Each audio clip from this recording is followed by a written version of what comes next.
नमस्कार, games of गद्दी में आपका स्वागत है। आपके साथ मैं हूं जीनत सिद्दीकी। गेम्स ऑफ गद्दी में आज की खास खबरें। पहली खबर, सुहेलदेव पार्टी के अध्यक्ष ओम प्रकाश राजभर ने एक बार फिर से बीजेपी के सुर के साथ सुर मिलाया है, जिस पर बीजेपी ने तंज कसा है। दूसरी खबर, कांग्रेस वर्किंग कमेटी में एक बार फिर से राहुल गांधी को अध्यक्ष बनाने के लिए सभी नेताओं की सहमति बन रही है। तीसरी खबर, उत्तराखंड के सीएम पुष्कर धामी रामलला की नगरी अयोध्या में है। और शुरुआत करेंगे, सुहेलदेव भारतीय समाज पार्टी के अध्यक्ष ओम प्रकाश राजभर ने बीजेपी के लिए प्रेम दिखाकर सियासी फिजा को गर्म कर दिया। बीजेपी से अलग होकर चुनावी मैदान में कूदने वाले राजभर 2022 के करीब आते ही सुर बदल रहे हैं और बीजेपी के लिए नर्म हो गए हैं। राजभर के बयान पर बीजेपी ने एक सधी हुई प्रतिक्रिया दी है।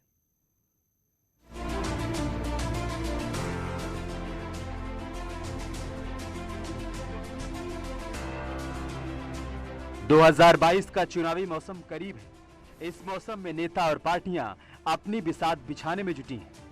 सत्ता का सुख चखने के लिए सभी अलग अलग सुर मिलाने में जुटे हैं। बीजेपी से अलग हुए सुहेलदेव भारतीय समाज पार्टी के अध्यक्ष ओम प्रकाश राजभर ने बीजेपी के साथ फिर से सुर मिलाने के संकेत दिए हैं। ओम प्रकाश राजभर का कहना है कि अगर बीजेपी समाज हित के लिए एसबी-एसपी के मुद्दों को स्वीकार कर लेती है तो उनके साथ जाने को तैयार है। समाज हित में ओम प्रकाश राजभर की लड़ाई इस प्रदेश में जो वंचित पिछड़ा दलित अल्पसंख्यक है उसके अधिकार के लिए जो भी पार्टी तैयार हो, हम उसके साथ जाने के लिए तैयार हैं। बीजेपी अगर इसकी घोषणा करे तो हम उसके साथ भी जा सकते हैं। चुनाव से पहले सुहेलदेव समाज पार्टी के राष्ट्रीय अध्यक्ष ओम प्रकाश राजभर के बीजेपी के प्रति नरम रुख अपनाने को लेकर कैबिनेट मंत्री सिद्धार्थनाथ सिंह ने सधी हुई प्रतिक्रिया दी है। उन्होंने कहा है कि ये चुनावी मौसम है, इसमें अनेक तरह के सुर सुनने को मिलेंगे। चुनावी बेला में सभी लोग अपनी ढपली अपना राग लेकर निकल चुके हैं। ये चुनावी मौसम है और चुनावी मौसम में अनेक सुर सुनने को मिलेंगे। कौन सा सुर किस संगीतकार के साथ जुड़ता है या नहीं जुड़ता है ये तो समय बताएगा, मगर सुर जो है वो अपनी अपनी ढपली अपना अपना राग लेके निकल चुके हैं। जहाँ पे किसके साथ वो राग फिट हो, कौन संगीतकार बनता है, किसकी म्यूजिक बजती है, वो देखने का समय है। वहीं डिप्टी सीएम केशव प्रसाद मौर्य ने भी प्रतिक्रिया दी है। ओम प्रकाश राजभर पर मौर्य ने कहा कि बीजेपी में आने वालों को लेकर पार्टी हाईकमान तय करती है। जनता पार्टी में कोई आना चाहेगा, उसके लिए भारतीय जनता पार्टी का नेतृत्व विचार करेगा और विचार करके कोई अगर भाजपा को अच्छी पार्टी मान करके हमारी सरकार की, हमारी पार्टी की नीतियों को अच्छी नीति मान करके आना चाहेगा और वो आने लायक होगा तो जरूर उसके बारे में विचार किया जाएगा। दरअसल 2017 विधानसभा चुनाव में बीजेपी के साथ ओम प्रकाश राजभर की पार्टी एसबी-एसपी ने मिलकर चुनाव लड़ा था, जिसके बाद ओम प्रकाश राजभर को मंत्रिमंडल में कैबिनेट मंत्री बनाया गया, लेकिन बीच में छोड़कर राजभर ने अलग राह पकड़ ली। लगातार जिस तरीके के राजभर साहब कभी गठबंधन करेंगे, नहीं करेंगे, क्या करेंगे, 2022 में चुनाव प्रस्तावित है। उत्तर प्रदेश की जनता तय कर देगी, क्योंकि योगी आदित्यनाथ के कुशासन से उत्तर प्रदेश की जनता परेशान है, सब परेशान है। अब राजभर साहब की जिम्मेदारी है कि वो क्या करते हैं। अब देखना है कि चुनावी मौसम में किसके सुर में कौन सा राग फिट होता है। Bureau report, news 18।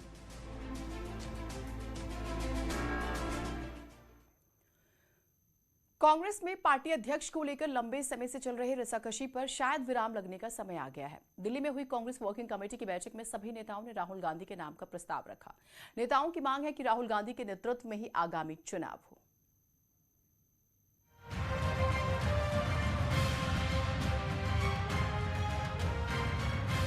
Congress working committee की दिल्ली में बैठक हुई। बैठक में पार्टी अध्यक्ष को लेकर मंथन किया गया, जिसमें राहुल गांधी को पार्टी अध्यक्ष बनाने को लेकर सहमति बनी।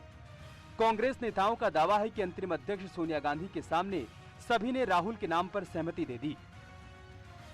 प्रस्ताव दिया कि राहुल गांधी को अध्यक्ष बनाया जाए। सब लोगों ने दिया, आम सहमति थी। और सर, संगठन के चुनाव कब अगले साल होंगे सर? ऐसा उसका वो है शेड्यूल है, वो शेड्यूल दे दिया गया। अगले साल तक नया अध्यक्ष बन जाएगा सर? शेड्यूल दे दिया गया है, सब अवेलेबल हो जाएगा। लोग इसको मानता है, उन्होंने आप ही प्रेसिडेंट बनो, इनका नेतृत्व में चुनाव करो, वो डिसीजन करने के बाद इलेक्शन करो। इलेक्शन को मुश्किल है, इलेक्शन करना जरूर है, कॉन्स्टिट्यूशन में है।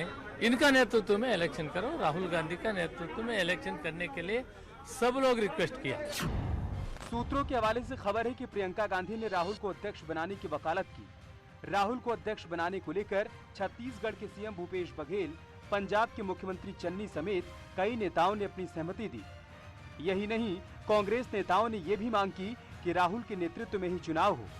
वहीं बीजेपी ने कांग्रेस अध्यक्ष पर तंज कसते हुए कहा कि कांग्रेस में अध्यक्ष की जरूरत नहीं है। मीटिंग तो आईवास करने के लिए है, खाने किसी प्रकार से एक राज्य परिवार को, जो नेहरू गांधी परिवार है, उस परिवार को किस प्रकार से उनके ऊपर ताज पहनाया जाए, ये होता है। सब बाकी सब लोग तो चुपचाप ही बैठने वाले हैं। इनका कोई निर्णय नहीं है, ना ही इनका कोई भविष्य है। 21 जुलाई 2022 से 20 अगस्त 2022 तक जब प्रदेश कांग्रेस कमेटी के अध्यक्षों और अखिल भारतीय कांग्रेस कमेटी के सदस्यों का चुनाव होगा।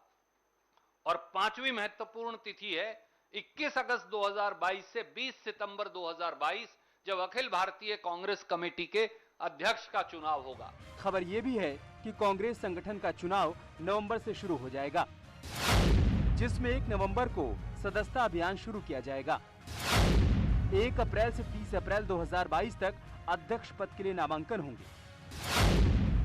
21 अगस्त से 21 सितंबर तक CWC सदस्य के लिए चुनाव होगा।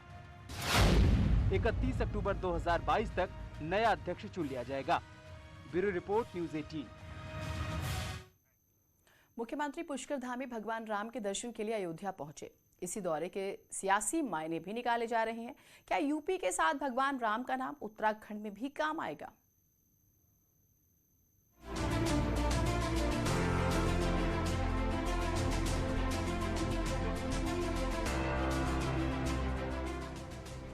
मुख्यमंत्री पुष्कर धामी राम की नगरी अयोध्या में हैं। शिव के धाम केदारनाथ में दर्शन करने के बाद अब उन्होंने भगवान राम के दर्शन किए। धामी का कहना है कि शिव का धाम हो या राम का नाम, दोनों एक हैं। लेकिन राजनीतिक चर्चाएं सीएम धामी के राजनीतिक दौरे के वक्त को देखते हुए हो रही हैं। बीते करीब 5 साल में न त्रिवेंद्र अयोध्या गए, न तीरथ अयोध्या गए, तो ऐसे में अचानक सीएम धामी का अयोध्या में भगवान राम के दर्शन का कार्यक्रम कैसे बन गया? सीएम धामी का कहना है कि अयोध्या तो पहले भी गए, लेकिन अब जो काम भगवान राम के लिए प्रधानमंत्री मोदी कर रहे हैं वो खास है। बचपन से चूंकि मैं कई बार अयोध्या पहले भी गया हूँ, मैं अपने विद्यार्थी जीवन में अयोध्या गया हूँ, मैंने दर्शन किए हैं। और मैं जब देखता था कि भगवान राम टेंट के ऊपर हैं, टेंट लगी हुई है, चारों तरफ सरिया लगी हुई है, टेंट लगा हुआ है, उस पर तंबू लगे हैं। भगवान राम कब जो है अच्छा जो उनका जैसा महल है, उस महल के अंदर कैसे कब विराजमान होंगे, तो वो रास्ता प्रशस्त हो गया है। हमारे देश के यशस्वी प्रधानमंत्री जी नरेंद्र मोदी जी के नेतृत्व में भगवान राम का वहाँ पर मंदिर बन रहा है। उत्तर प्रदेश की सियासत और बीजेपी के एजेंडे में भगवान राम का नाम फिट बैठता है। लेकिन 2022 में चुनाव उत्तर प्रदेश में भी होने हैं और उत्तराखंड में भी। ऐसे में भगवान राम का नाम देवभूमि की सियासत पर भी असर डाल सकता है। यहाँ केदारनाथ बाबा का इतना बड़ा हमारा धाम है और उधर भगवान राम का स्थान है।